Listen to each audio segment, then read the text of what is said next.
सभी जानते हो, पूरा देश जानता है, सिर्फ राजनीति के वजह से हमें जेल में डाला गया है। हमारा कोई गलती नहीं है और ये जरूर जरूर हम फाइटर है, हम लड़ेंगे, हम अपने आप को बिल्कुल बेगुनाह साबित करेंगे।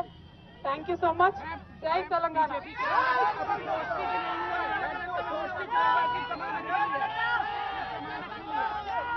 ఎవరి గురించి చెప్పే అవసరం లేదు, మనము నేను తెలంగాణ బిడ్డను, నేను కేసీఆర్ బిడ్డను, నేను తప్పు చేసే ప్రసక్తే లేదు. నేను మొండిదాన్ని, మంచిదాన్ని, అనవసరంగా జైలుకు పంపి నన్ను జగమొండిని చేసిండ్రు. ఇంకా ప్రజాక్షేత్రంలో గట్టిగా పనిచేస్తాం, కమిట్మెంట్ తో పనిచేస్తాం, అందరితో కూడా నిలబడి ఉంటామని తెలియజేస్తున్నాం. We were always tough, we are fighters, we will fight it out legally, we will fight it out politically. We were always tough. By sending us to jail illegally, they only made BRS and KCR's team unbreakable. Thank you. Jai Telangana, Jai Hind.